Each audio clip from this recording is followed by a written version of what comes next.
What up, everybody? I'm your host, JP, and this is my co-host, Josh. Hey, everyone. And welcome back to another episode of the Film Bros podcast.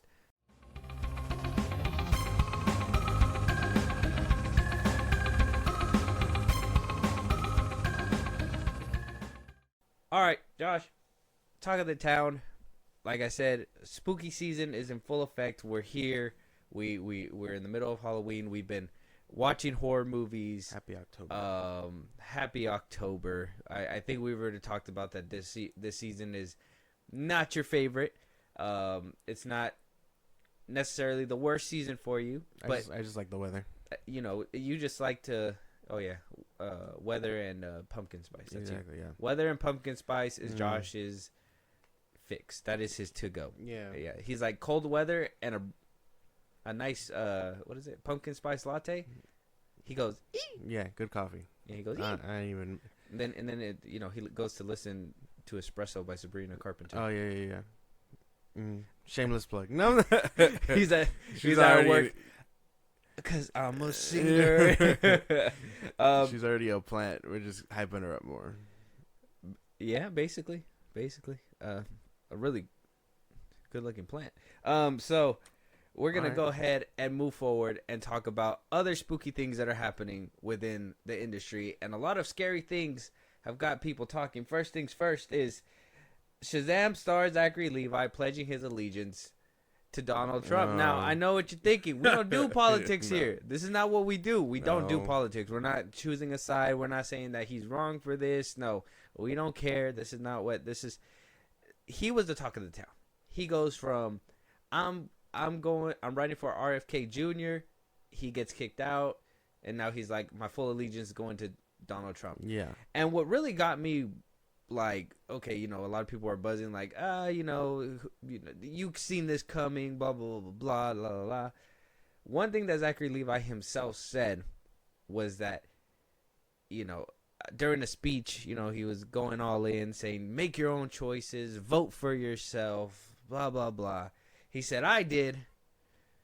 Me voting for Donald Trump is basically career suicide. And I said, my mans, slow your roll there. Like, I was on board with everything. You could pick your political take or whatever. Yeah. Once you say that picking Donald Trump was career suicide, first of all, you committed suicide when you put the video. Committed career suicide when you spazzed out at the end of Shazam 2. It was career suicide when you did Harold and the Purple Crayon. If you don't know about the movie, we do. Yeah. Yeah. That was career suicide. I think now he's just a phantom. Like, ooh, my career is still around. No, it's not. I'll do something here and there.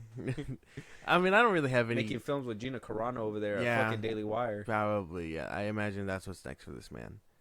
But, not that I care about his political views. It's just the downfall of Zachary Levi needs to be studied. He's hitting every branch on the way down. Where we talked about, like, Rachel Zegler, and, even though we do have our problems over there, like, she managed to kind of stop, right? She knew how to be quiet. This dude doesn't know how to shut up. No.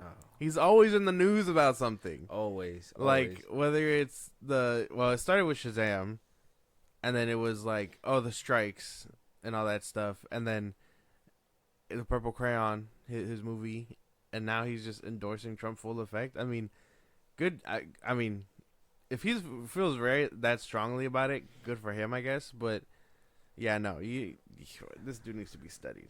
Career suicide is crazy. Yeah, I think you put it right. Hitting every branch on the way down. I see him coming back. I could see him making some kind of resurgence down the line if he just switched up his craft.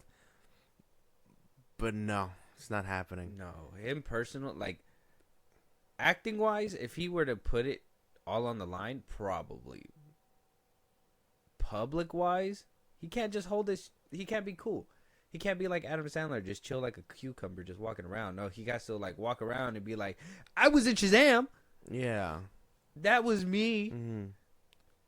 Not even the good second one either. It was just imagine Billy Batson, or is that his name? Billy Batson, right? Imagine him, just a Democrat, voting progressive. he says Shazam, and all of a sudden he's going for Trump. Like, you're never getting your body back. We're living as adults, tax free. Right. He's gonna do what Black Adam did. You just live forever. I seen that comic cover. I think there was that one little animation thing where like he made him turn back after thousands of years, and he just kind of like turned to dust. Turns to dust. Yeah, that shit was crazy. That's why. I mean, that's what should have happened to The Rock, but I guess not. Yeah, I don't know. Zachary Levi needs to be studied. Like I said, I think he could totally come back. He just needs to shut up and act. I think he needs a really good movie. Become an action hero.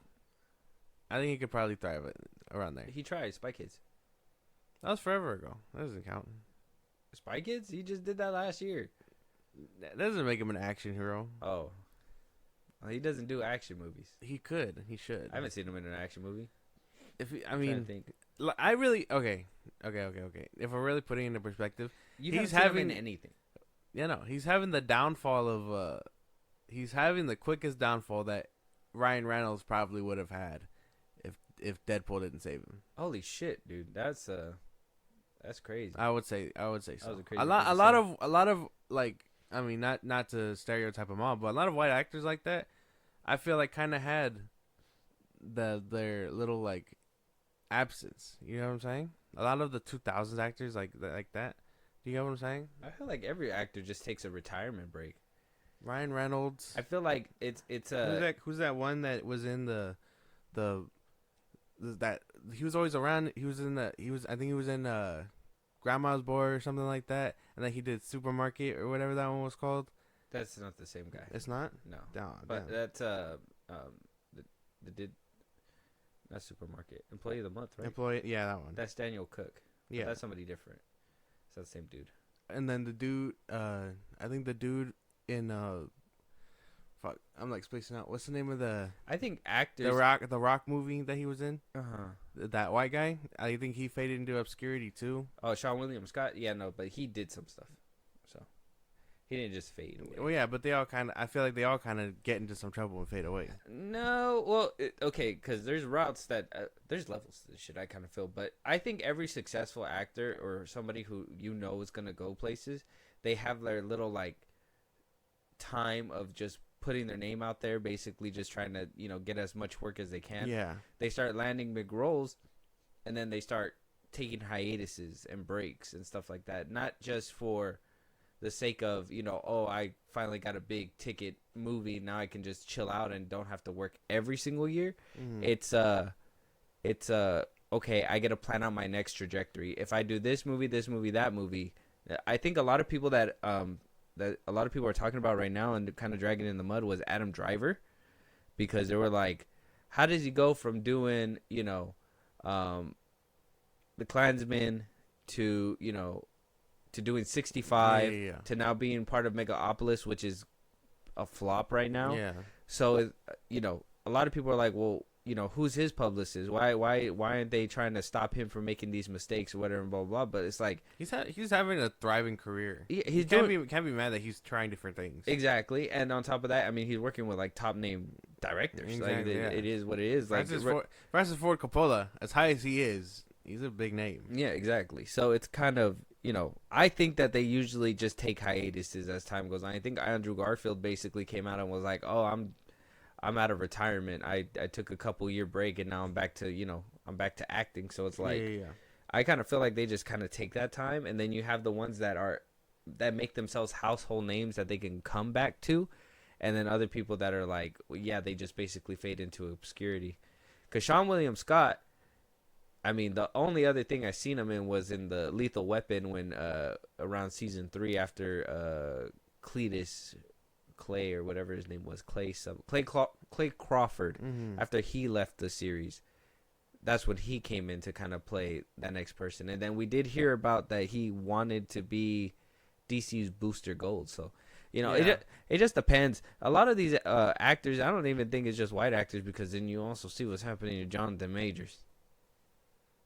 Well, that's a bit. I mean, I would say that's a bit different, but I mean, he didn't fall into obscurity. He had a big collapse very quickly. So did Zachary Levi. Oh yeah, Zachary Levi. That was a big collapse in a short amount of time. Yeah, but that's self-inflicted for sure. But is it different if they get into legal trouble versus they just make every wrong step along the way. I think getting into legal trouble is a wrong step along the way. I think regardless, it all falls under the umbrella. I think obviously there's bigger wrong steps, right? Domestic abuse is a lot worse than just being an asshole on set or something, right? Like, oh, I'm just a fucking dick to everybody because I think I'm this, that, and the third. I guess what I'm trying to say is, now that I'm trying to like really articulate it, is like, legal trouble is definitely a problem, but he had a fast track because of everything that happened. Zachary Levi currently has the chance to, I would say, potentially save his career. Maybe do a couple more straight to streaming, see where he gets, and then Zachary Levi is in a harder position. He shot himself in the foot, where you can make the case that Jonathan Majors, though he did make a wrong and he shot himself in the foot for putting himself in that situation, it was a situation that he couldn't always avoid, so he can get that grace. Zachary Levi is a different breed. He literally is crashing out before our eyes. That man is crashing out so hard before our eyes. Like, it's completely different. Like, if Michael B. Jordan, having the highest career, came out tomorrow and was just like, I'm a Trump supporter, fuck everybody, BLM sucks, whatever, blah, blah, blah. Like, he'll lose everybody. And that's the meanest crash out that you could ever do. What happened with, like, this is kind of like a singer artist, but like Doja Cat, as somebody who, she basically was like, the fans, fuck the fans, I do this, whatever. And then she lost a lot of people. She's not as prominent anymore. You know what I mean? It's just, crashing out is different than some outside circumstances happening, but Zachary Levi crashed out. Oh, okay. Like, one thing, right? Like I said, Rachel Zegler, she knew she was getting in hot water and she pumped the brakes. Now she's doing a full-on PR cleanup right now. Zachary Levi, he has no PR, and he's not pumping no brakes. That man is actually like, I'm doubling down, I'm tripling down, and if this is career suicide, crazy thing to say. As he ties the knot, in, or the bow, whatever, on what he had. Look, man, Zachary Levi is a spooky topic to start off this episode with. So, yeah, it's a jump scare. Aha! So let us know what you guys think. Zachary Levi is crashing out right before our eyes. Let us know what you think about this crash out. Do you have that video of the Shazam 2 clip? Like, go watch Shazam 2. If you want to watch John Wick, pew pew pew. His but desperate attempt. Yeah, to garner if you have that and you haven't seen it, or if you do have it or whatever, and you just keep it in your folder just for laughs, interesting. But Zachary Levi is crashing out. So let us know what you guys think. Moving on, though, Scream 7 is getting a release date for sure, coming straight from the camel's mouth. Neve Campbell saying the announcement, basically making the announcement that Scream 7 will hit theaters February 27th, 2026. After all these production delays, Neve Campbell is set to star after obviously missing out on part 6, right? Yeah. Due to some money disputes. Kevin Williamson will be the director, right? And yeah, we got a script rolling. We're gonna get we're gonna be getting rolling on the cameras pretty soon. February 2026. That is early in the year. Now, I can argue, you've said before, horror movies kind of jumping off in the beginning ain't so good looking, right? We saw Night Swim and stuff, but the two other Scream, the reboot or whatever, like March or whatever. Yeah, it came out in the beginning of the year too. So, I mean, Neve Campbell's coming back. I don't think we've heard anything from Courtney Cox just yet. I think she came out and said nothing's on paper, but talks are happening. Things are rolling. Neve Campbell's coming back. Melissa Barrera's out after all this delaying and getting kicked off. Jenna Ortega not being swooped back on after the SAG strike happened. We lost some major players, right? And what looked like we were leading up to something big that was coming with Scream 7 and basically topping off that trilogy. We kind of ended it prematurely, which a lot of people are like, Scream 6 is that ending. Like, you can say that it's that perfect ending. Over. Yeah. Which I think it's fine. That's cool. I think it can be. But Neve Campbell coming back officially. We got the release date. You're not a big fan of Scream yourself, I don't believe. So, I mean, they're good movies. What do you think about this one? I don't really care for it. Like I really like. I think if anyone's gonna, if this really just demands my ticket, Ghostface is gonna have to get more brutal, more creative. The kills are gonna have to be nice, because I know I'm not very interested in the story at this point. I think 6 really did wrap up everything in a bow, and to have Neve Campbell come back as a last ditch effort to be like, oh, she's coming back, she's the star, she was the main one. I don't know. Like I said, I feel like her story should have ended forever ago. Neve? Yeah. Yeah. Well, yeah. Her inclusion on Scream 6 or Scream 5 was kind of, I don't think it was bad, but I wasn't 100% rocking with it either. Because, you know, she should have just stayed, you know, a phone call and being like, hey, Ghostface is back, can we get your advice? Like, having the legacy character kind of come and give the advice, but be like, you know what, I have a kid and stuff, I don't want to be a part of this. I would have accepted that a lot more. They're trying to like Laurie Strode this whole thing, and it ain't working. Well, they got to now. I mean, they basically, what happened to Melissa Barrera and Jenna Ortega? So I mean, what else can you do when you lose your lead actors? My thing is, I mean, I would say it's a little different because at least Michael Myers was consistently one man. This Ghostface isn't Billy or anyone related to her anymore. Why does she care? That's my thing. I'm just like, oh, are they really gonna just get somebody that is like, yeah, I want to get neat, or what's her name, Sydney? I want to get Sydney Prescott again. It's like, I feel like we wrapped it up when Scream 4 happened, and I know that one's kind of underrated and kind of looked over, but I enjoyed that one. I think it was like the good. best ending for Sydney Campbell. It's like, none of your family could take you out. Your boyfriend couldn't take you out, or your ex-boyfriend. Your boyfriend's mother couldn't take you out. You know, somebody who logically would be looking for revenge. And then, you know, half brother, whatever, they got a little bit deeper, got a little messy with Scream 3. But then Scream 4 kind of tied that bow. Like, she is the final girl. Nobody can take that away from her. And then by Scream 5, you find out she moved away and she's living her life. So why even bring her back? Why do we care? We have all these rich characters that we had from Scream 4 that we could have easily brought back for this one. Yeah, no. Yeah, you don't. I don't know if I care, dude. I need a trailer. And even then, it's a year away. I imagine this gets like left in the fog. So, but you kind of agree, Sydney Prescott's story. Well, yeah, no, I figured Okay. she should have died forever ago. Died? Yeah. Not lived happily ever after somewhere in like some meadow? No. So you wouldn't like it if like, or would you have preferred like if maybe in Scream 5, screen opens, right? Neve Campbell is the beginning girl. Let's just say Sydney Prescott, she's the one in the beginning that basically gets cut up. Like, you could never escape or whatever. And then boom, they move on to the next people. I would have preferred something like that, yeah. Oh. Either that or, yeah, I don't know. Maybe in 4. I don't know. Something that Drew really... Barrymore the shit out of her. That, shit, maybe.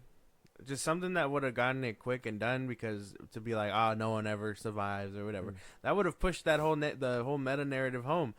But the fact that they did it to Dewey, and like they tried to do it to Courtney Cox's character, and I mean, I know she's the most gangster one, but and then for it to just not happen to Neve outside of a couple stab wounds or whatever, then yeah, I don't know. Yeah, I started thinking like about Drew Barrymore's crash out with the SAG strike too. I should probably use that one as an example, but she kind of crashed out as well. But yeah, Scream finally getting a release date. I think this one is gonna need a trailer for me too. I personally just don't. I don't see where you could go. You're just gonna pivot so hard, and then for you guys to pivot and be like, we're bringing back the OG person that really doesn't make sense in the story anymore. Yeah. The gymnastics that they're gonna have to do in this movie to hurdle all the obstacles just for it to make sense that they brought her back, is gonna be crazy. Now, if they just open it up and they prove like she's the Scream Hunter now, like they're just popping up like a bunch of fucking, I don't know, rats or whatever, like people are just copycatting like crazy and she's taking them all down, that'd be crazy. She just got the Scooby-Doo band. That'd be kind of foul. She's basically killing teenagers. Uno, motherfucker. That's crazy. Reverse. She goes to jail. Yeah. She goes to jail. has a whole lawsuit against her and everything. Scream 8. That's Scream 8. Yeah. You killed my son. Yeah. Yeah, because he was killing Screaming other in the people. courtroom. Yeah. Yeah. Mm-hmm. Scream 8. Yeah. It's a documentary now. About mass murder when the victim snaps, retaliates. Yeah, it just gets super meta. Oh, damn. I don't know where to go from there. That's but funny. let us know what you guys think. Scream 7 is coming out February of 2026. February 27, 2026. Kind of close to Valentine's Day. So, I mean, Yeah. if you can't make Valentine's Day, at least you could be like, hey, we'll make it up. We'll make it up. We'll go to a Scream 7 premiere or something, right? Let us know what you guys think. Neve Campbell coming back. She's going to be heading. We haven't heard anybody else coming back. Hopefully Hayden Panettiere comes back for me. One can only hope.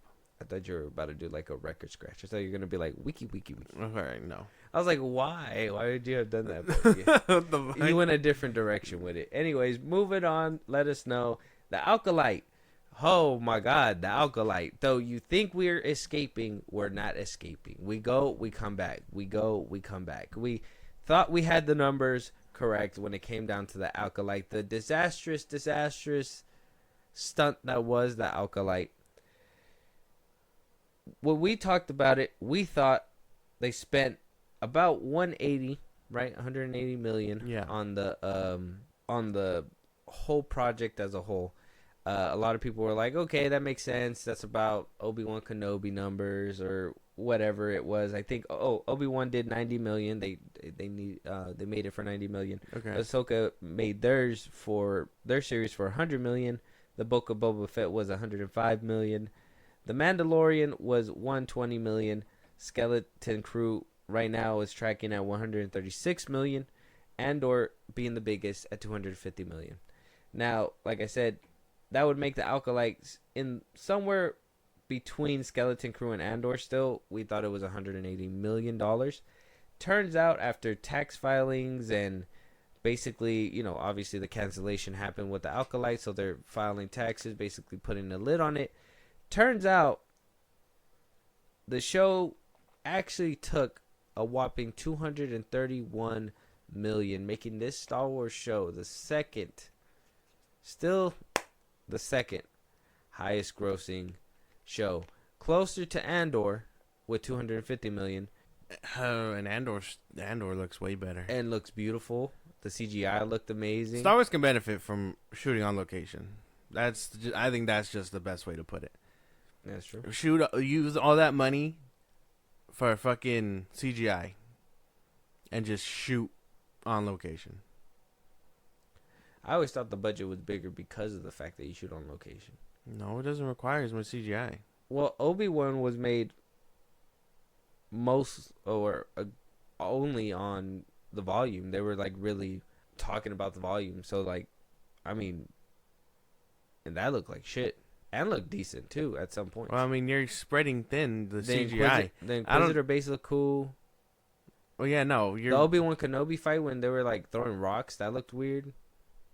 Yeah, because you're overdoing with CGI. You have to make the CGI background, and then you have to make the rock CGI. You have to make the lightsaber CGI. And let's just say the lighting and everything didn't look too well in that last final battle. Yeah, they were fighting on like a fucking dark ass moon with nothing but the lightsabers for light. Yeah.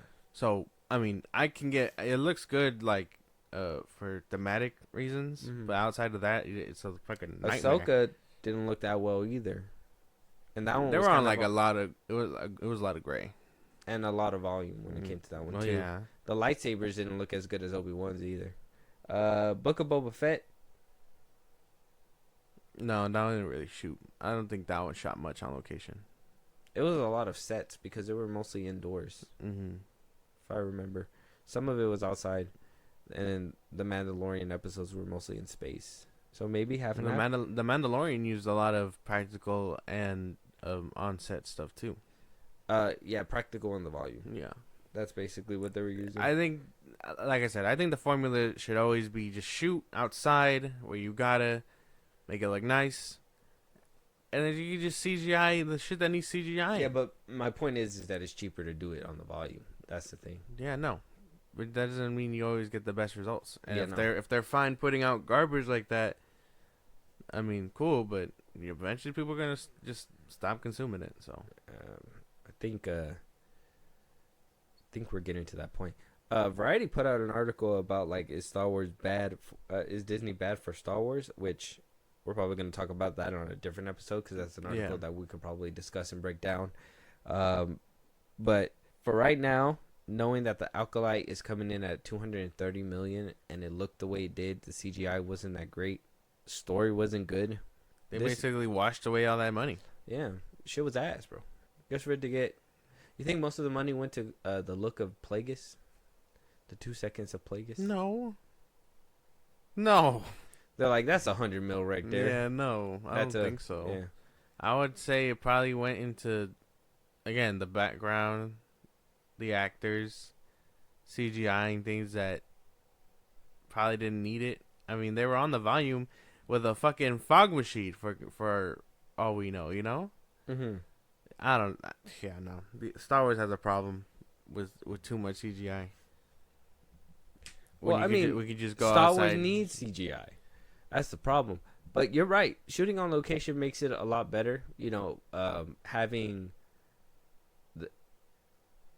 the scenery helps bring to life whatever, you know, sci-fi they're putting into the world. Like that one scene in Andor, I never forget it, where like the roar of the TIE fighters, like how scary it is because you never heard it from that low, and for them to just come down and kind of like swoop the water, pass by, and then just fly, that shit was like intense. And I'm like, that's what they need. They need to be able to shoot on location where, you know, they could really use the elements of the sci-fi with our reality and make us believe it more and make us love it a lot more. It's always that combination is always going to be the best. If you make something practical and then cake it up with CGI, you're just dressing the thing. And I wonder if it's like production that says no, like or like producers and stuff that like no, it's too expensive, or is it like directors that are like lazy?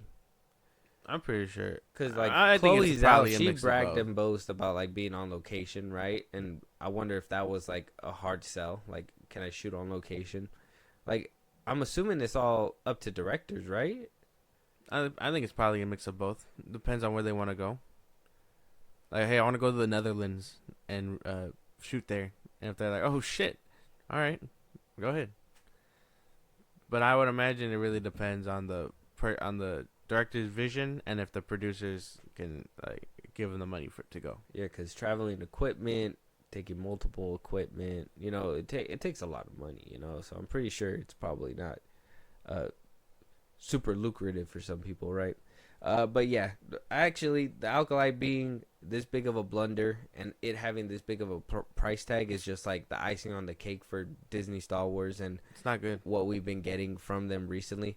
You know, rumors say that we're going to be going back to like one project a year in the series. Rumor has it that Rey's movie is being canceled quietly. Like a lot of these bloggers are coming out. I think Star Wars Theory was saying like it's probably canceled too.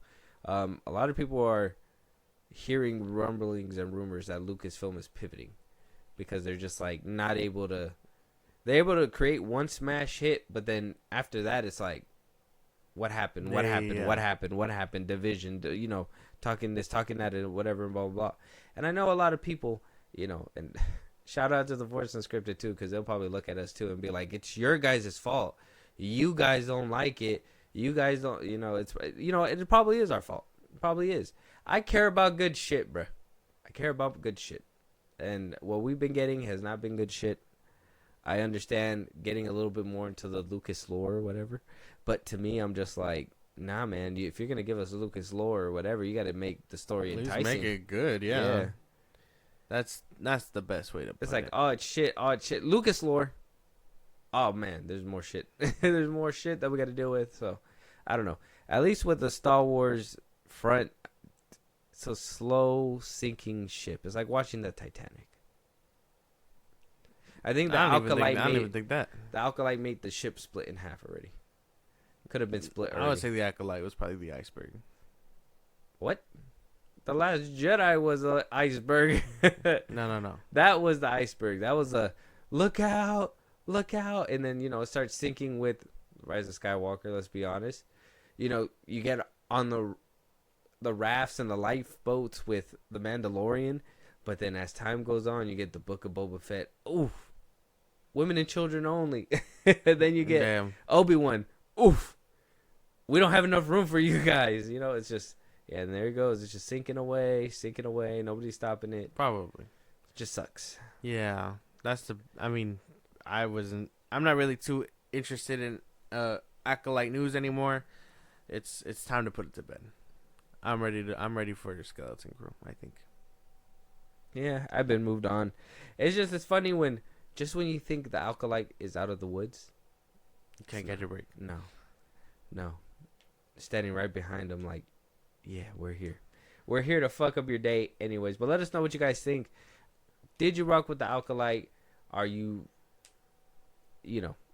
telling us that we should be more appreciative of what we're getting, right? Are you one of those, like, at least you're getting Star Wars? Like, let us know. I'm kind of curious about that. Like, would you rather have Star Wars content or actual good, stories when it comes to Star Wars? I was right in that wave, and then the Acolyte shook the foundation. So I think at some point I think everything has a breaking point. Okay, let us know what your guys' breaking point is. Moving on, Joker 2. Oh my god! Oh my god! Oh my god! I remember the first Joker. I remember everybody came out talking about it was a masterpiece. It's the best thing that ever happened. Todd Phillips got it right. And then we get to the Joker 2. People are getting to watch it, and reviews, I would say it's like 80-20. 80% hate it. 20% are saying it's good. Mm-hmm. It's inventive. Some people are straight up saying that it ruined what Joker even did, the first Joker. People are saying this is just a cash grab. This is just money. Comments are just through the roof when it comes to this movie. I mean, have you been seeing these comments? Is this shaking your what is it? Like, I don't think I've seen the reviews like that. No. A lot of people are saying, like, I see that people are saying it's bad or whatever, but I'm not seeing like actual reviews of it. Like, I don't stay on Rotten Tomatoes. It's not my thing. But like, a lot of people who I have been praising, for the most part, I would say Lady Gaga, because she can sing. Yeah. But yeah, no, I haven't seen like any reviews outside of like small, like, oh, it was bad or it was good, Rotten Tomatoes, as the time of recording, is at a 44%. Popcorn meter hasn't been put on there, but it's certified splat, green splat. Mm-hmm. Coming from the first Joker, that was at a 69% critic score and 89% on a popcorn meter. Let me just pull out some negative reviews real quick, because that's just the best way to kind of engage the room. Yeah, let me see. And you don't really care for spoilers, but I do. So if you see any that are too spoilery, just avoid them. Because I plan on watching this. I'll just read the beginning. So, far beyond this user says, far beyond disappointing. The first Joker was a cinematic masterpiece, gritty, intense, and thought-provoking. Unfortunately, the sequel is a complete opposite. I left the cinema genuinely confused how a follow-up to such a phenomenal movie can end up this bad. This other user says, the height of narcissism in Hollywood in the form of Joker fully adieu, a production that no one asked for, and one that continues the modern-day film industry's complete disdain for art, culture, and the consumer. Damn. Well, that's not really fair. The movie is supposed to be like a spin. That's why this movie's gonna end up being like, oh yeah, you don't get it because you don't like cinema. This one Megalopolis, just like the first Joker. You think it's just too much? I don't know. I even told you too, when they said a musical, that was kind of off-putting.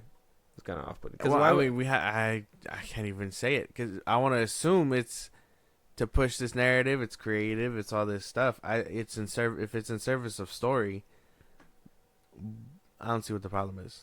No, yeah, it's a creative liberty that Todd Phillips took. Yeah, but that's still kind of like this user says Joker 2 is a profound disappointment. God damn. Profound. We're brothers. Fucking verb.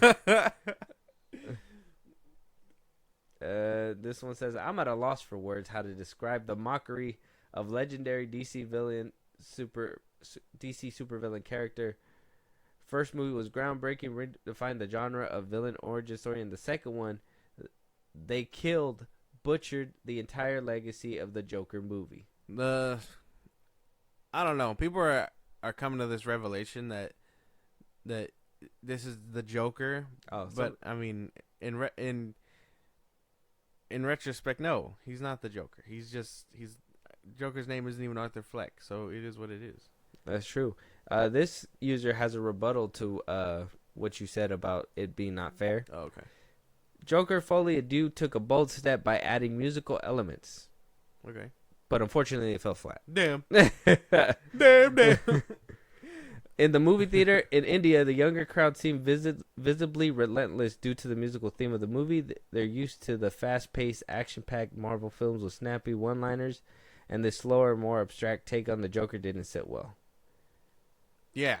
I would, yeah, okay. I mean, if that's the way people are looking at it. Every musical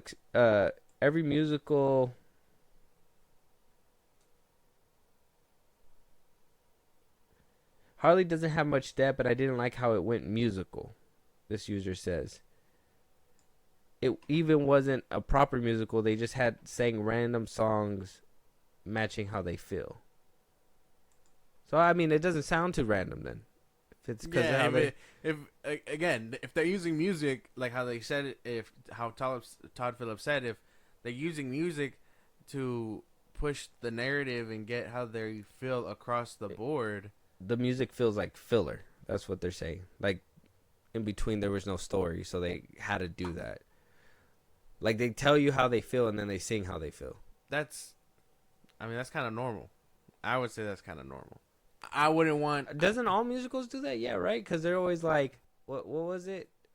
Grease. I mean, that's the best one I could think of. Shout out to Grease, but yeah, like... he doesn't watch a lot of music. When he's like, it's like, tell me more about the girl, whatever, and she's like, oh, she's this, she's that, and then whatever, and then it goes into song, it's like, she's electrified, or whatever, and then they start singing in the car shop, or whatever the fuck, you know what I mean?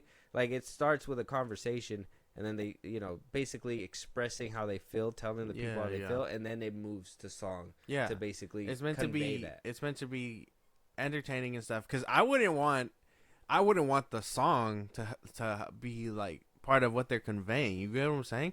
Like, I don't want them to like treat it like High School Musical. Like, I wouldn't want it like that. Don't sing to me while you're trying to push the plot. You can sing and then push plot. You know what I'm saying? Like, I'd rather find it more interesting that way. Whoa, I don't like this High School Musical disrespect, bro. It's not disrespect. It's just how they do it. No, High School Musical 2 didn't do that. High School Musical 1, yeah. No. Yeah. Not gonna stop. That's who I am. No, well, yeah, no, but it's like, that the first one. Like, think about the. Well, the first. Okay, I give you the first. Where they're singing around where they're singing around like the tables and stuff, and they're like, "Oh, I don't want to be a band geek. I want to skateboard or whatever bullshit, breaking the norms type shit." Yeah, the first one was definitely like camp rock and coded. Yeah. So like that's what I mean. Don't push the narrative. How do I word this? Push the narrative with the song, but don't sing to me about what's happening. You know what I'm saying? Like, I'd rather the song be a side piece to what's happening. That way it's more entertaining. I'm trying to think of an example, because I don't even think High School Musical does that. Yeah, you don't watch a lot of musicals. No. Because if they suck, I'll show you a clip. It's a little childish, but I don't know if you've heard of the show. What? The Little Mermaid. That's a good one. Scuttlebutt didn't move anything forward for anybody. Scuttlebutt. Oh, yeah. Scuttlebutt. Yeah, no, that didn't move anything for nobody. That's a good example. I hated that. Okay. Yeah, no. Damn, it's hard to fucking...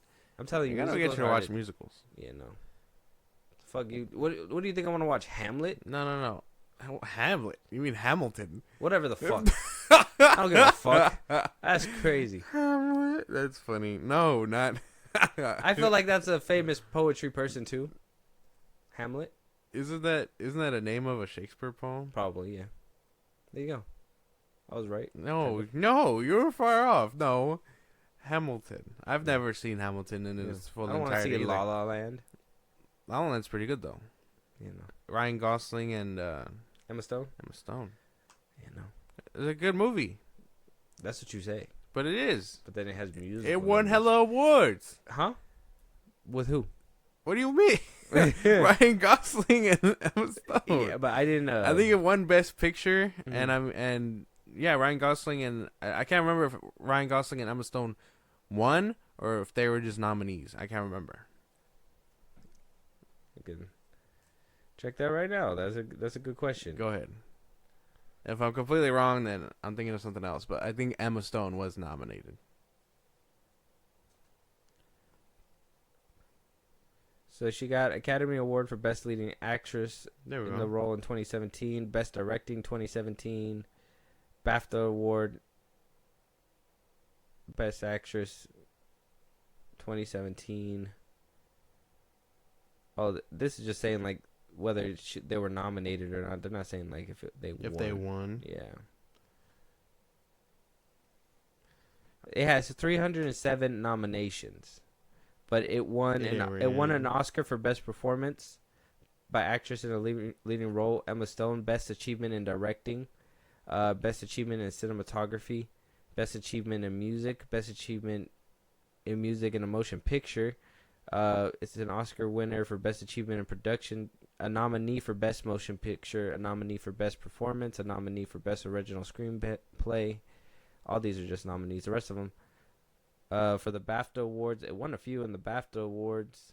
Wow, it got 4 of the 5 nominations for Best Original Score were the first time nominees since the highest figure in 1967. So they got robbed a couple times. They did get robbed. La La Land's Best Picture loss was to Moonlight, which means it was nominated, and it had a whole Miss America thing happen. Remember that when Steve Harvey was like, "Oh, he was like, he said the wrong chick," and then he was like, "Oh, never mind, it's Canada." That's what happened with La La Land, because it got a different movie won, and they got it misconfused. That's fucked up. Yeah, I didn't know that. But it's a good movie. It didn't win all those nominations for nothing. All right. Well, maybe I get around to it. Maybe I don't. Sue me. Crazy. Yeah. I will. Yeah. But either way, Joker 2 is not looking good. I mean, is this still a theater movie? Are we gonna? Yeah. Unfortunately, I think this is gonna make it shoot on top of our list because people are shitting on it. We might have different takes. Who knows? Maybe you're right. Maybe you walk out and be like, they don't understand. Yeah.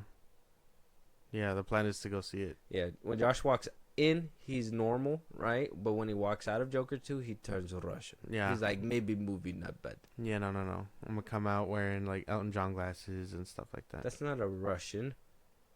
Yeah. Big Versace glasses. Start singing. But let us know what you guys think. Have you seen Joker 2? Are you going to watch Joker 2? Do you want a review sooner than later from us? Joker 2, fully adieu. We're down. Just let us Definitely know. down. Let us know what you guys think of the movie. Is it worth our time? And yeah, let us know your guys' thoughts. You know what? We should we have done like positive reviews too to see what kind of like positive stuff people are saying? Yeah. Joker what balance thing. Fully Adieu is a masterpiece. The performances, especially from Joaquin Phoenix, is nothing short of spectacular. Okay. Fully Adieu is more than a sequel. It's a masterful deep dive into the psyche of its characters and enveloping the audience in a world of chaos. Okay. This will again win multiple Oscars. DC is setting the tone right this time, taking us back in time, but setting the stage for humongous thrill that's coming, says this user. Humongous. This user says, disappointed that people don't understand art in the highest form. The movie is one of the best creative movies ever, and people are rating it 5 is beyond my understanding. It must be the ones who expect superhero movies when you don't need to understand much, but to see action. Ah, damn. That user called everybody stupid. They said, if you don't like Joker 2, you just like to see boom, bap, pow. I don't know, Josh. This movie might not be for Shut you. up. Yeah. Stop pushing this false narrative. Shut up. It's not a false narrative. It is. It is. Because it's only started happening recently after Deadpool 3. And you're wrong. You did say Deadpool and Wolverine did make the movie for you. It was a good movie. That's what you said. Yeah, it was a good movie. The story wasn't there. All right, man. Okay, well, you just gotta admit it. No. Okay. Boom bap pow. This man like boom bap pow, and if it don't have boom bap pow, he don't like it. No. Yeah, basically that. Let us know what you guys think though. Joker Folie do. We're moving on. Venom 3 got a bunch of leaks. First things first. Apparently, Regal themselves dropped the pic and let us see some popcorn buckets, and people think it's a huge spoiler, saying that we're gonna see anti-Venom within Venom 3. Okay. And that we're going to see, obviously we seen in the trailers, Noel. A lot of people are speculating that we're going to actually see him in the flesh. And the person that will be playing him, according to Daniel RPK, so take it with a grain of salt, no major news places have broke it yet, is Andy Serkis. Andy Serkis as Noel. So, I mean, let's start with the first one, the popcorn bucket. Basically showing off anti-Venom. Did you see that yet? I saw that. Yeah. Well, what do you think? Do you think it's a spoiler, or you think it's just merch and people are overreacting? I would say it's kind of spoilery. They drop they drop buckets for the movies. It's not uncommon to be like, oh hey, this character's in it. Here's a bucket of it or whatever. Like we've seen that happen. That's nothing new. You know what I'm saying? So I would say that's kind of spoilery. Outright. And then Andy Serkis as Noel? Not my pick.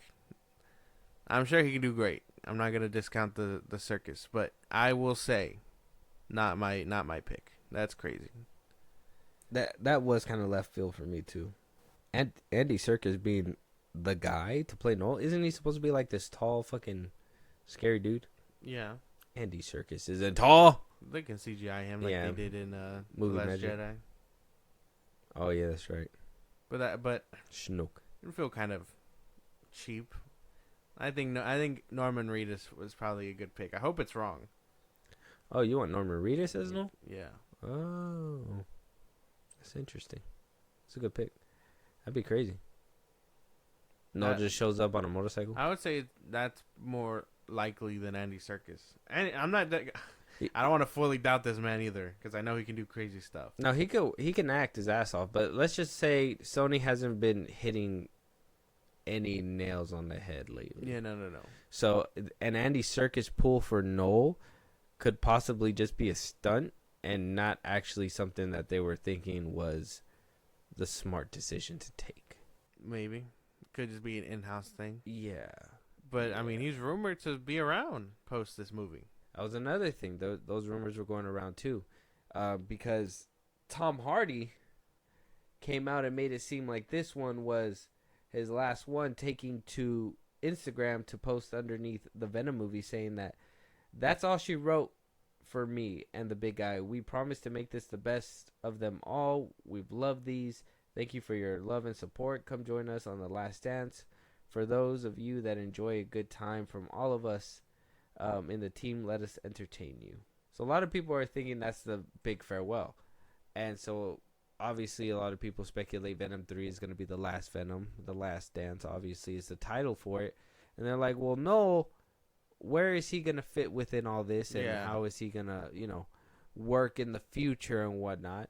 Sony is obviously making Kraven and all these different villain spin-offs.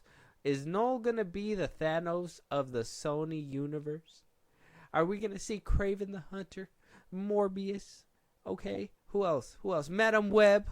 Oh, don't forget the 3 chicks, the ones that turn into spider chicks. That's a Sinister Six right there. Oh, they going up against Noel, bro. Andy Serkis is Noel, huh? Vulture. Where's he at? He's supposed to be in the Sony universe. Oh, that's true. Keaton. Sinister 7. That just sounds wrong. Sinister 7-11. No. Oh, Scorpion. Oh, no, he's in the MCU. No, MCU. They never bothered to Well, I would cross him say I think they're probably gonna hand the mantle off to someone. Isn't that wait, just real quick? Isn't that sad? Even like the studio just forgot to even like cross your ass over. It's like they remember Keaton, right? Right, Mysterio. Supposedly he can go through different universes. That apparently that's not fake or whatever, but he could possibly do it. Back pocket type shit. But Scorpion, you just seen him for 2 seconds. Never seen him again. He's probably gonna be in the 4th one, but even then, who knows? Oh yeah, apparently I don't know if you heard the rumor, but apparently King in Black is the name of Spider-Man 4. Yeesh. That's not good. That involves Null. Oh man, that's not good. Mm-hmm. That's not a good thing. Oh, does it? So would that mean Sony is gonna be lending Null to the MCU? Sure. I'm pretty sure. So they're probably gonna do another. If they really want the trio back, they're probably gonna have them 3 face up against him. That's what I imagine. big payoff. Toby, Tom, and Andrew. In Spider-Man 6. Whenever. Fast track it just so it can get the cash grab. Andy Serkis is like, you tell me I gotta be in 3 more movies? I'm gonna get jumped by spider people. I hope they pass the mantle down. I hope Anti-Venom... Oh, he should just take just saying, Andy Serkis, just take a book out of Madam Web. I was getting premonitions, so I had to destroy these spiders way before turn adults. Don't do him like that. It's not his fault they cut him up that way. Yeah, it was so bad. Don't do him like that. But I would say, I hope Anti-Venom is the next step for these movies. I hope they're not just done. I hope we get to see the character keep on. No, I'm good. I'm not. Venom 3, The Last Dance. I'm Anti-Venom. good, yeah. Huh? Anti-Venom. Yeah. No, but you saw a Venom horse. Yeah, we're good. We haven't seen Anti-Venom though. No. But I saw a Venom horse. You remember that? I want to see them. They put that in the trailer prominently. They put it in the trailer. Yeah, Vorse, Vish. Yeah. Oh yeah, a toad, a Venom toad. Vod. Yeah. We're good. No, I think we're good. No. I don't know. I think we're. No, if you knew what the fuck was going on Earth, you wouldn't even want to mess with that goofy shit. You'd just be like, I stay here. He's fine down there. That was the one thing. These movies are fun and all, but oh man, I wish they were something else. There's no stake in the game. Everything is just goofy. That whole thing in the first Venom where it's like, oh, it took him 6 months to cry. It's still a meme to this day. That shit's funny. How long? How long did it take? 6 months. Is this picture going to Malaysia? Yeah. Or something? What the fuck? Stupid. Funny thing. But that's what I mean. I wasn't expecting that. I was expecting full on Lethal Protector, fighting other symbiotes. Because Scream was there, and you had all the ones to make the what I forget what his name is, Phase or something like that. They could have done something really nice, but they chose to really take it as a jokey way, which again I don't mind, but I was expecting something else. That's the shit that annoyed me though. It's even in the first Venom, I understand that that's probably what needed to happen or whatever, but knowing that you're gonna get that with Carnage one of these days, because you were basically, you kind of felt like if they're making a Venom movie, you're eventually gonna get Carnage, right? They did that with the first one, and you couldn't tell who was who. To the point where they had to do a slow-mo crazy shot and be like, whoa, while they're both inside of the fucking thing, and then they go back to it. It's yeah, no, I'm tired of we're gonna see that 3 times in a row. He couldn't fight Spider-Man not one time. Yeah, no, I guess not. Yeah, I'm good, bro. We're good. We'll watch it. Just finish it up. The Last Dance. Honestly, if Anti-Venom really is in it, I want to see Anti-Venom. If Noel comes out and says, "Last Dance, I just got my tap-in shoes," cuts to black. Jesus, oh, I'm leaving the theater after that. You're just making it up. You're just making shit up now. This is a James Gunn movie or something. That's probably what's gonna happen. That's probably what's gonna happen. No. You saw what happened at the end of Morbius? I think both of us should team up and do some bad together. Who writes this shit? Who writes this shit? It's not even our fault, man. It's the MCU's fault. What? Yeah. Yeah. They fucked up Morbius. I stand by that. MCU didn't do anything to what. MCU has nothing to do with Morbius. Yeah, it does. Okay, that's Sony. No. They were gonna put I'm put telling you. it out before No Way Home, and then No Way Home got the jump. No, And you so know what? they had I to got push you. him I back. got you on the conspiracy theory. Like I told you before, Amy Pascal doing Kevin Feige, he says tank your fucking universe so the MCU could rule, and Amy Pascal's like, whatever you say, Zaddy. Then what are and we goes gonna and does it. What are we gonna do when we have Fantastic Four going up against Superman? Is this just one giant fuck you to James Gunn? Is that what I'm hearing? If Amy Pascal was really with it, they put out Spider-Man 4. It'd be Fantastic Four, Superman, Spider-Man 4. Just to stomp out the light. That's Mhm. fucked. Well, that's what curb stomp Superman on the street. That's what Jurassic Park is doing right there. That's what Jurassic World is doing. They could do it. Dinosaurs. They could do it. The last one made $1 billion. Yeah. A sleeper. A lot of people don't know that. Sleeper. That's crazy. But like I said, let us know what you guys think. Noel coming in. Rumors of Spider-Man 4 being called King in Black. Could we see Noel crossover even further? Are you guys done with the Venom franchise? Like, is this it for you guys? I'm telling you, I really want that Noel thing to happen. The Last Dance. I just got my tapping shoes. Like, that's just... It'd be perfect. What? No. Crazy. Yeah. That's crazy. A mashup. It just do all the 2000s tropes. Damn, I lived through an era, my boy. I lived through an era. But let us know what you guys think. Noel seems like he's going to be here to stay a little bit. Spider-Man having a few movies, seeming like we're going to get Venom within this universe over there as well until we get a little bit more concrete stuff. We did also see Tom Holland over there talking to Amy Pascal, going to visit. So things are in the works. We're moving. They're making plans.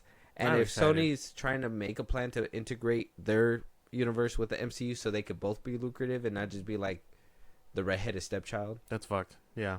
Yeah. Let us know what you guys think. Moving on, though. James Gunn just announced a collaboration with Matt Reeves. While we're over here thinking that they don't give a two shits about each other, that they're over here bumping heads, Yeah. they have a collaboration.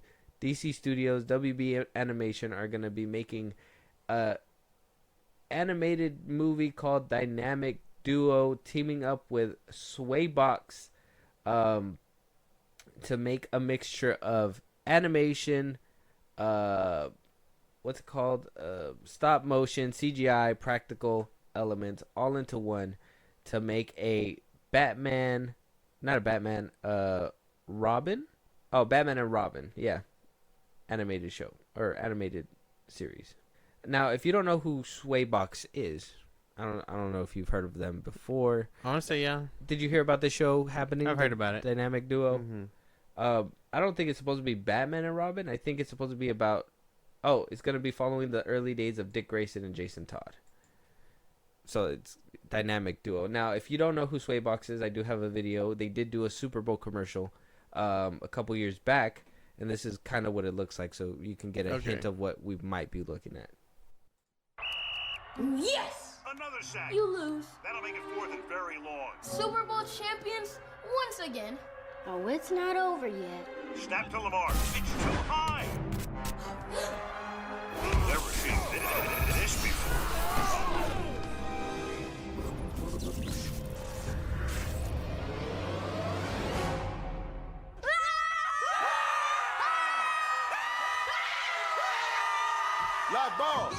That was Look kind of funny. It was a mixture of animation, practical, stop motion. It had all of that within this trailer. Now, obviously, this is just a Super Bowl trailer. You're going to put a lot of money in for a few seconds. I think this 2-minute trailer only was cut down to maybe like 30 seconds, 45 seconds for the Super Bowl ad. Yeah. So it was a lot shorter. But it got the point across. So if you're seeing that with just a few seconds or a couple minutes, imagine what you could do with an actual like movie budget. Yeah. It'll look cool. Sounds kind of nice. What I imagine now, if we're really going off like this little commercials thing, is Jason and Dick are basically like they're probably gonna end up being poor. They're probably not gonna end up being taken in by Batman. They're probably gonna be imagining themselves as heroes, and all this crime fighting is gonna be happening in their head. That could probably happen. I don't see. I mean, I would hope that's not the case. I would hope to actually see, like, Robin and Nightwing. But I don't know. I don't know what they could be cooking up. It sounds kind of nice though, because I haven't seen anything like this in a while. This is probably the first DC project being greenlit that I'm like, all right. Well, something that really got my brain going is, okay, first, obviously this is kind of introducing people to the idea of Dick Grayson and Nightwing and the other Robin. Yeah, that's kind of introducing them. Now, will this be connected to the larger DCU? Is the question. I don't know. I would hope so. I hope he isn't planning on making these other universes just for them to flop or whatever, and to be like, oh well, but that's Elseworlds. That's not DCU. Like, I'd hope that's not his initial thoughts. I don't know if this is going to be a movie for the theater. He said it was. I thought he said it was. That's going to get a theatrical release. Script by Matthew Aldrich, being new animation out of Swaybox. Mitz will direct. Teresa Anderson Mitz will direct. Note, the storyline here isn't connected to the Matt Reeves Batman and the Penguin canon. Oh, so probably DCU then. Oh, Gunn was clear to say that the film is intended to be a theatrical release and would focus on the dynamic between the duo of Dick Grayson and Jason Todd. Okay. The first two Robins introduced in Batman comics. So if it going into the box office, then that's really, really trying to get the general audience used to these characters. Seeing these two. And this could kind of be like their Across the Spider-Verse. Potentially. Mm-hmm. I could see that being a thing. Yeah, this could be theirs. So leaning a little bit towards DCU? Yeah, I would say so. Right? I would think so too. I mean, if that's the case, then are we holding the word that we're supposed to see whoever's playing these characters in live action as them? That's what they said. Yeah. That's what he said. We're not holding him to no other rule outside of what he said. But do we have to wait to label it until he says it? No. Right? He said it. He has to say it's connected to the DCU though. Oh, does he? That's what I would assume, right? He said that everything's going to have like the logo or whatever. Yeah, but some things is Elseworlds. Yeah, and that would have its own specific like logo too. Oh, yeah, and he would probably promote it as that. This will be its Elseworlds tale. Mm-hmm. But he didn't say that. And we're getting it with the DC Studios logo. Yeah. Oh, this might be his. Yeah, this could very well be our introduction to at least that universe's Jason Todd and Dick Grayson. Yeah. And then probably get a tease of Batman and probably not actually see Batman till we see him in Brave and the Bold. Maybe. If it's, I would think it's probably, I hope they're taking it serious because I actually do like Jason Todd's Robin from the comics. So I hope they're taking it seriously. I hope we don't see his death too quickly or too soon because there's been a lot of things where they just kill him off, and I'd prefer not that to happen. Introducing Jason. Well, there he goes. No, like I would prefer to actually see Nightwing and Jason Todd's Robin like do stuff together. I know the last time we saw that was in Titans, that show, and that was like the last interesting thing I saw with them. But I hope like this movie explores a bit more. There's that probably the first DC project I'm excited for now that we're moving in. That's about it. Yeah. Okay. So this is something that really got you like intrigued. Yeah. Even seeing like the animation style and stuff like that too, right? Yeah. It could be something special. It could be creative. This could be him saying like he's not stifling creativity. Maybe this is him working with creativity. Probably. One can dream. I don't know. Could be shutting you up. One movie? I don't know. I'm worried about Superman. Credits roll at the end of it. Shut up, Josh. Take that. Suck it. Yeah, no.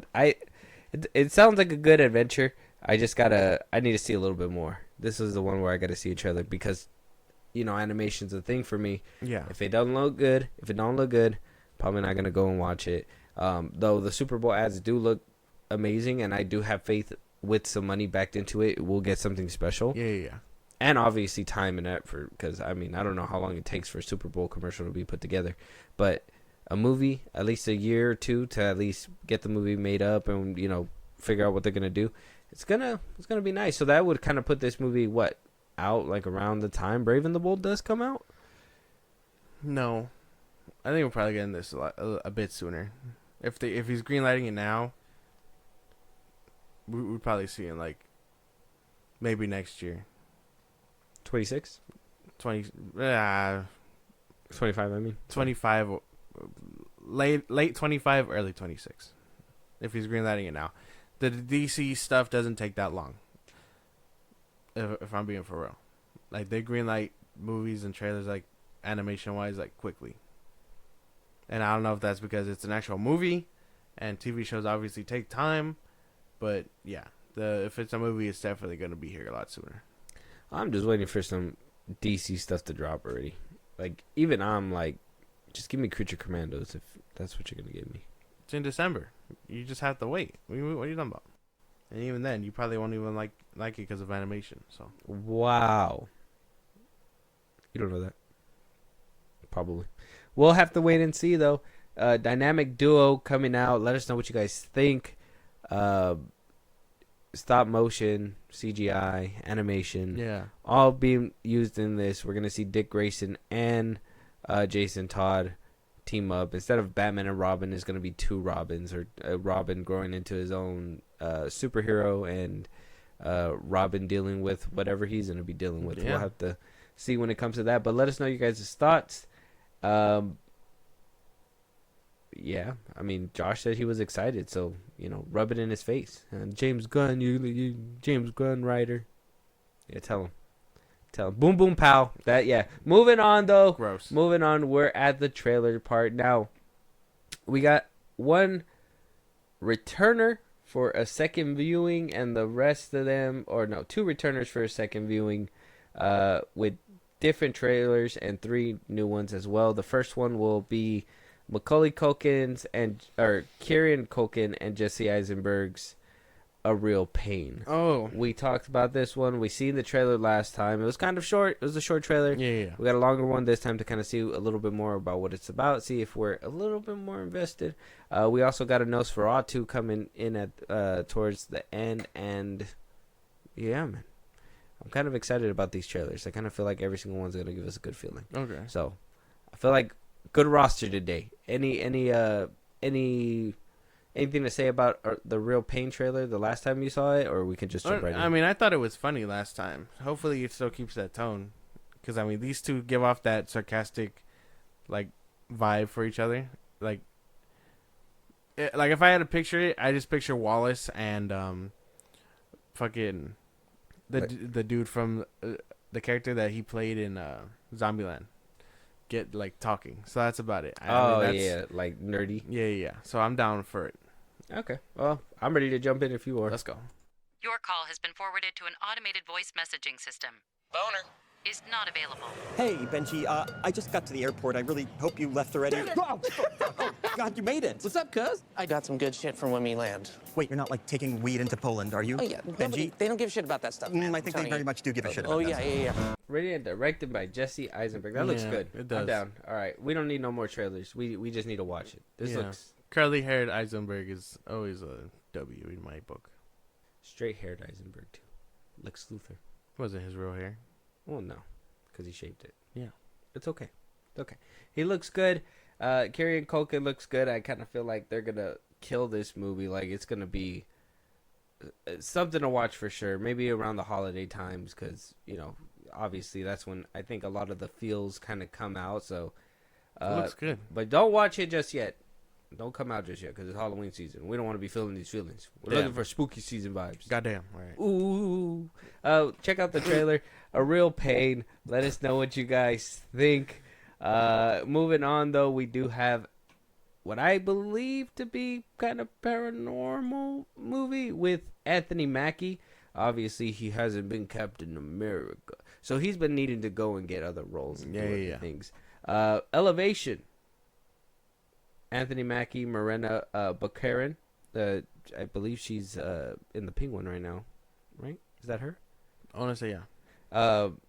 It says here, set in a post-apocalyptic Rocky Mountains, a single father and two women venture from the safety of their homes to face monstrous creatures to save the life of a young boy. The film stars Anthony Mackie, directed by George Nolfi, releasing in theaters November 8th. Okay. All right. Something a little spooky. All right, time to kick off the spooky season. Let's Very go. Anthony Mackie, Captain America. You excited? Yeah. Yeah? Yes. All right, let's go. This isn't about what I've lost. It's about fighting for what I have left. So not the girl from the Penguin. She's Deadpool's wife. Oh. Monica. Yeah. Morena. Yeah. Baccarin. Mm-hmm. Deadpool's wife in Deadpool. Yeah, no, I don't know about this one. I don't know. It didn't really excite me or nothing. Looks kind of basic. Yeah. I don't know about a theater movie. Streaming movie. Yeah, that's what it felt like. Since the opening scene. Off rib, yeah. I'm ready to move on. Yeah. Yeah. I don't. Not much to say about it. It didn't look too good. No, Captain America not doing too well. Maybe we need another trailer. I don't know. All right, we'll revisit this one, yeah, because there ain't a lot to say. No. Gave me a lot of the Last of Us vibes. They were trying to go for a Last of Us Maybe. kind of vibe. Yeah, but even then, we've seen that happen 10 times better. Yeah. All right. Check out the trailer, guys. Elevation. Let us know what you guys think. Left us a loss for words. Not very much scary, but I guess some horror elements involved. But moving on, we got Nosferatu. Watch the teaser trailer for this. Robert Eggers. Right. We did watch the teaser trailer. They didn't show us Bill Skarsgård's Nosferatu. Yeah. They didn't show us. No, we didn't see it. Which is basically Dracula. He's basically Yeah, he's Dracula. Yeah. I don't know. You excited to see I a little bit more? The Yeah. only thing that sucks is this movie's coming out like Christmas time. Like December 25th. Can't rush heart, man. You missed Halloween. Should have been this You month. can't rush heart. I guess that's a fact. I remember when October used to be stacked with like scary movies though. But now we get Venom, A couple years back, we had like Joker 2, Smile 2. Michael Myers. You would think Smile 2 would bang. Smile 2 is coming out. Jack Nicholson's son's in it, Last year we had Five Nights at Freddy's last year. Yeah, no, that wasn't scary. It could have been released in the beginning Saw of the year. Saw X was That supposed to be an October movie. Yeah, but that got delayed till next year. No, Saw X. Oh, yeah. That was supposed to be an October movie, and then it moved up because they didn't want to compete with FNAF or Paw Patrol. Yeah, no. That was a bad move. But it actually wound up doing pretty well. Yeah. It ended up blowing them out of the water anyway. So, I don't know. Well, let's check out the trailer. This just ain't the year. Nosferatu. Let's check it out. Let's jump right in. We'll see what we come out with. Okay. I've never shared my secret with any soul. You have had these spells since childhood. Tell me what you can from the beginning. It is like a dream. It was our wedding. When we turned around, everyone was dead. The stench of their bodies was horrible. Standing before me was death. Nicholas Hoult, bro. He slept on 100%. Slept on. But this looks good. It looks good. I really hope I want to see Dracula. That's my big thing. I don't want this to be wasted. Like, oh, look at the things going on around him. He's not even a presence in the movie. and then we don't see him for like the whole movie and up until the ending. Godzilla, 2014. Like I don't want that. I want to see him. I know we saw his fingernails, we saw his shadow, we saw everything but him. Yeah, I want to see him. What if they don't want you to see him until you go to the theaters? Maybe, or they could be fucking around. They could be, and I really hope that's not the case. No, it's true. Yeah, that could happen. Like I said, Godzilla 2014, and that's a big motherfucker. How do you keep him off the screen? Is the question. I won't be misguided. No, we all were at one point. It looks good, but I am cautious. Okay, I'm all in. My chips are all in. You're a little cautious. You might be putting half your stack in. Yeah. All in for me. I'm in there. Nosferatu, take my money. Okay. Yeah, I'm in there. Front seat, front and center. Christmas, that's my gift. I want that. That's what I need. I'm sitting right there. Just travel back in time to the 1800s. To the first Nosferatu? Yeah, hell yeah. That'd be cool. Yeah, I don't know, man. Yeah. You know, I don't even think this is like your time period. I don't think you like shit like this anyways. Yeah, but it has like Dracula and stuff. And it could be cool. You don't like vampires. It could be cool. You don't like horror stuff. It could be cool. Yeah, but you're you're yucking on my yum, bro. I don't like it. What? Don't even repeat it. I don't know. But it looks cool. Like it looks like it looks well made. It looks nicely put together. It has people I know. Willem Dafoe. You already said his name. Nicholas Hoult. Nicholas Hoult. Yes. They sound like you didn't know him for a second. It has Dracula. The dude who's playing Dracula. Bill Skarsgård. Bill Skarsgård. I know him. Love him. But you haven't seen him. I just don't want it to be a waste. I don't know. This could just be a case of not showing the monster, and I'm 100% down to think that until I'm robbed in the movie theater, then damn. All right. yeah. I'm gonna keep this illusion that they're playing their cards right and doing what they're supposed to do, and Okay. not show you who the villain is so bad. Like that whole scene. I mean, the ending, the curtain just fluttering, and you kind of see the shape. You see his fingernails, and you see the hand going over the city. That's enough to establish a presence. You're not going to see a shadowy hand going over the city and be like, Nosferatu not finna be in there. Yeah, but that's why they could be doing all that and just not show us. They can, but don't yuck up my yum. Stop repeating that. I don't even know what that means. Crazy. Moving on. Yeah. Let us know what you guys think. Check out the trailer, Nosferatu. Looks really good. Robert Eggers. Yes, he's doing the Lord's work, cooking it up real good. Moving on, though. Yeah.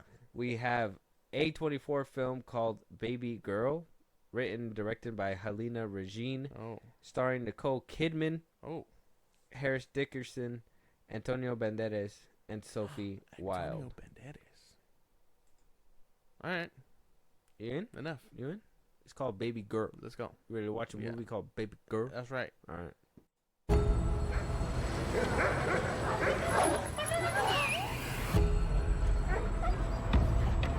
Good girl. Good girl.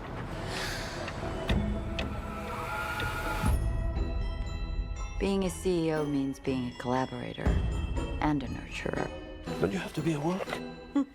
Everyone is just waiting for me to buckle under the pressure. Is now a good time to introduce the interns? Yeah. Hey, how'd you get that dog to calm down? I gave it a cookie. You always have cookies on you. Why do you want one? Who decided to make me a part of that mentor program? You have 7 minutes. So, how did it start? I see myself as a... Power-hungry personality? You think that's what I am? I think you like to be told what to do. Sorry, I didn't mean to... That was incredibly inappropriate. The movie don't look bad. Nicole Kidman is going through a crisis, though, I think. I think this is a cry for help. It's been a couple movies that I've seen her do this. I'm like, why is your old ass thinking you could fool around with the young ass man in these movies like this? Like, you just, she's been doing it she did it with that Zac Efron movie on Netflix. What's it called? It was Zac Efron and Family something. It's called Family something. I don't know if you've seen it. No, you haven't seen what it. No. What'd you think of the trailer? I mean, I It looks good. It looks cool. The trailer looked nice. The movie looks well put together. Just man, just another one of those female fantasy things. And you're not into that. No, not necessarily. I can't relate. I'm not into it. I mean, the woman in this movie is actively cheating on her husband. Yeah. And I mean, this is what I was telling you about the other day. They try to like romanticize this, and they try to make it like, oh, but it's sexy and you know all these kinds of things. And while it's wrong, it's definitely wrong for men's stories to tell this, for female stories to tell this. I just can't get behind this genre, dude.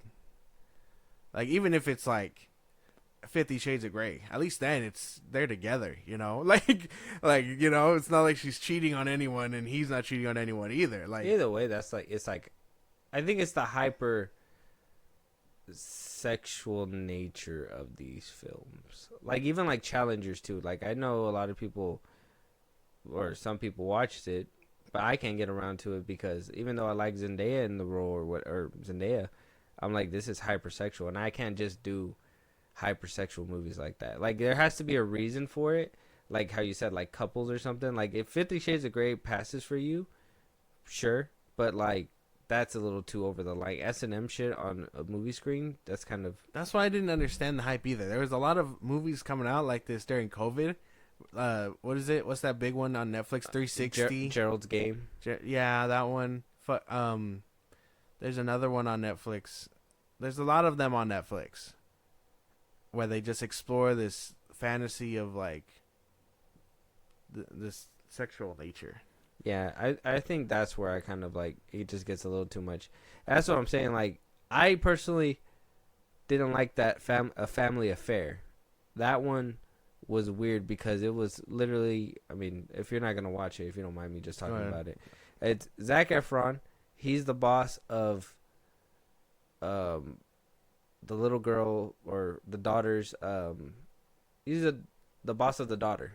She's basically the assistant. Yeah. She does whatever he says. He's like an actor. He pushes her too far. She quits. He goes to try to apologize, and he starts banging Nicole Kidman because she's like, well, that's hot. And then the daughter the whole time is like, Mom, why are you doing this? Like, he treats me bad. I tell you how bad he treats me, and he's a bad person and stuff like that, but you're still banging him. And she's just like, I don't give a shit about anybody's feeling. I just care about myself. And I'm just like, this is fucking dumb. Like, I just don't like these kinds of movies where it's just over the top. Like, why are we showing people these kinds of things, that this is the type of stuff? It's kind of like when that Cuties movie came out and everybody was like, what the fuck? Why are you showing this kind of stuff? Like, the little girls dancing like that and shit like that. I don't know. There's tasteful ways to explore these things. It's just, if you're really that into it, read the books, dude. Just read books. Books are full of this fucking smut shit. You could just read it. I mean, some people like these kinds of movies. Like, for females, sometimes the fantasy is all they need, right? Like, yeah. I think I can understand that. It's kind of like with us when we watch like superhero movies. We don't actually think, we don't actually think that shit's gonna happen, but we know that we get into it and shit like that or whatever. But you do have those instances of realism where somebody does jump off a building and they kind of just hit the concrete. Yeah. So, I don't know. It looks like a well-made movie. I don't know if I'm gonna get behind it. A24 made it. I'm gonna have to tell CJ about this one. Yeah. That one seems. I probably gotta tell Julie too. I'll probably show her the trailer, see what she thinks.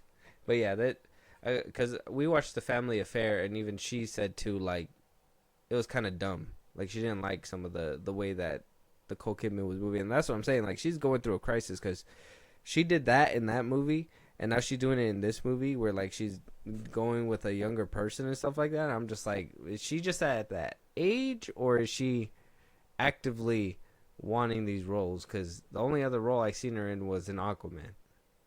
That's she's already close to 60. I imagine that this is probably a cry for help. Interesting. Let us know what you guys think, though. 60? She looks kind of decent for 60. But you could tell that she's old, though. You could tell, like, in, like, the skin and her neck and shit like that. And I'm just like, okay. I think she had, like, scenes where like she was doing it in A Family Affair, where like Zac Efron's obviously toned and shit like that, like and all that, and she's like, you could tell she has like old lady body. I'm just like, that's sad. Moving on though, let us know what you guys think. Baby Girl, it's on YouTube right now, coming from A24. Let us know what you guys think. Are you into these types of films? Last but not least, Better Man. We got a trailer for Better Man. It's supposed to be about pop superstar Robbie Williams, an entertainer that I guess he was the youngest member of a chart-topping boy band called Take That. Directed by Michael Gracie. I thought this was interesting. This was that monkey one. I thought it was interesting because I was seeing like the monkey little frames and stuff. Yeah. And the people that made Planet of the Apes, the reboots, with Matt Reeves and all that, are doing this movie too. So they're, the CGI people, Weta Digital. It's gonna look really good. So I'm hoping it looks really good. It's more of a biopic, and the monkey is supposed to be him. So a twist on, biopics, I guess, right? Like, it's about him, but he imagines himself this way. Yeah. I don't know. That's weird. I mean, I could be down for it. Let's just check it out. All right. I know what you're thinking. What's with the monkey? Fuck off, you tit. That's funny. Select theaters December 25th, everywhere January 17th. So end of the year, beginning of the year. Interesting. It looks like a good twist on a biopic, bro. I'm actually down for this 100%. Yeah. Looks interesting. Looks like it's gonna be for the narrative of the story, and it looks really good. Like, the monkey looks really fucking good. Yeah. So I'm down. Probably gonna do obviously a few touch-ups before he even rolls out.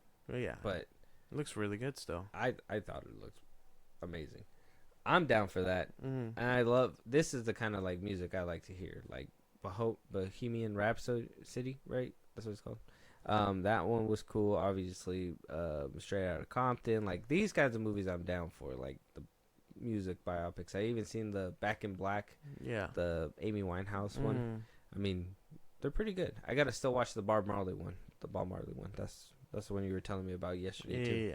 Yeah. But I'm down for this. Yeah, no, it looks good. I can't even deny it. It looks pretty good. I don't even think I know this guy, but I'm down to watch it. Yeah, probably do a little homework on him. I'm gonna do a little bit more homework on him just so I know who he is. Get within the culture. But let us know what you guys think. Better Man trailer, it's out right now. With that being said, though, that is the last topic of this episode. But if there's any topics that you want to hear, want us to talk about, any movies you want us to review, any TV shows you want us to review, Josh, if you want to let them know where they can talk to us, hit us up, comment, be a part of the action, let them know. Twitter, TikTok, Instagram at FIlmBros Podcast. We post our episodes are up. You can hit us up there for any news or movies you want us to cover. Buzzsprout, links in the bios of the socials I just gave you. It's like a Patreon. You subscribe, you help the show grow. We greatly appreciate it. You can listen to us anywhere you get your podcast at FIlmBros Podcast, Spotify, YouTube Music, Apple Podcasts. We're at a bunch of places you can check us out. And when it's all said and done, you can subscribe to our YouTube at FIlmBros Podcast. With that being said, we'll talk to you guys on the next one. Talk to you guys later.